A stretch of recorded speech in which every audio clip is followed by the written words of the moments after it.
बर सगीर जे मुख़्तलिफ़ हिंदू धर्म जी रवायतुनि में हिकु सकाफ़ती अहमियत रखंदड़ त्योहार, हिकु जग मशहूर ऐं क़दीम त्योहार होली, जंहिंखे प्यार जो त्योहार, रंगनि जो त्योहार ऐं बहार जो त्योहार पिणु चयो वञे थो।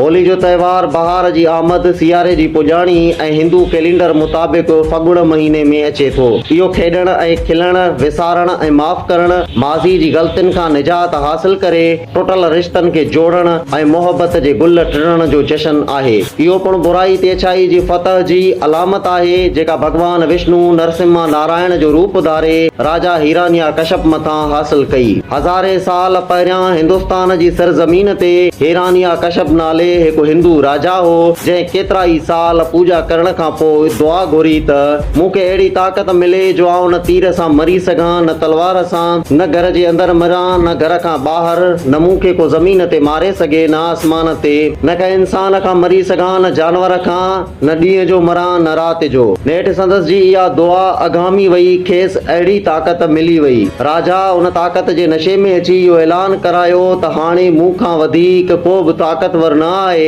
तंहिं करे अव्हां सभु मुंहिंजी पूजा करियो। राजा हिरण्य कश्यप खे प्रहलाद नाले हिकु पुटु हो, जेको भगवान विष्णु जो भक्त हो। तंहिं पंहिंजे पीउ जी पूजा करण खां साफ़ इनकार कयो ऐं संदसि जे नज़रिए जे ख़िलाफ़ थी बीठो। जॾहिं राजा ॾिठो त संदसि पुटु हुन जे ख़िलाफ़ आहे त हू पुटु प्रहलाद खे माराइण लाइ सिटूं सिटण लॻो। हुन खेसि जबल जी चोटी तां धिको ॾियारायो, समुंड में ॿोड़े मारण लाइ लोड़ियो, हाथी जे पेरनि हेठां कुचले मारण लाइ उछलायो, पर भगवान जे करिश्मे सां प्रहलाद बची वियो। त ॿिए तरफ़ राजा हिरण्य कश्यप जी भेण होलिका, जंहिं वटि अहिड़ी त चादर हुई जेको बि उनखे पंहिंजे जिस्म ते उभेड़ींदो उनखे बाहि न लॻंदी। तंहिं करे राजा बाहि जो हिकु वॾो मच तयारु करायो ऐं पंहिंजी भेण होलिका खे इहा चादर वेड़े प्रहलाद खे उन में खणी वञी साड़ण जो चयो। जॾहिं होलिका प्रहलाद खे खणी बाहि जे मच में घिड़ी त प्रहलाद पंहिंजे भगवान खे यादि कंदो रहियो ऐं कुदरत सां हिकु तूफ़ान आयो,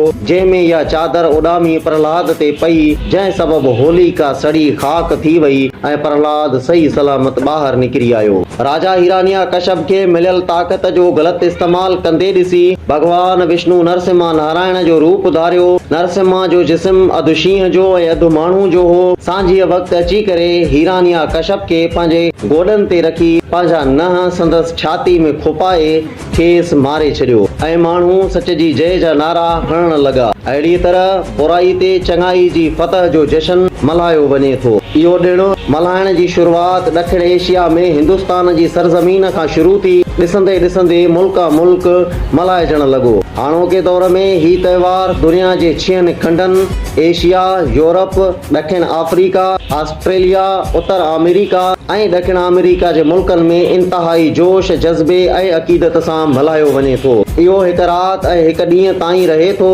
होली जो जश्न पूर्णिमा जी शाम जो होलिका दहन सां शुरू थिए थो, जिते माण्हू गॾु थियनि था ऐं मज़हबी रस्मूं अदा कंदे इहा दुआ कनि था त संदन अंदर जो मेर बि ईअं सड़ी खाक थी वञे जीअं होलिका। ॿिए ॾींहुं सुबुह जो रंगनि वारी होली, हिकु आज़ाद रंगनि जो त्योहार मल्हायो वञे थो, जंहिंमें हर हिकु माण्हू, दोस्त या अजनबी, अमीर या ग़रीब, मर्द ऐं औरतूं, ॿार तोड़े ॿुढा पंहिंजे घरनि, पार्कनि, मंदरनि ऐं खुलियल घिटियुनि में अची गॾु थियनि था ऐं खिलंदे कुॾंदे, नाच गेच ॻाईंदे, हिक ॿिए ते रंगनि जूं भरियल पिचकारियूं, पाणी सां भरियल फूकणा ऐं रंगीन पाउडर उछलाईंदे होली जे रंगनि में रंगजी वञनि था।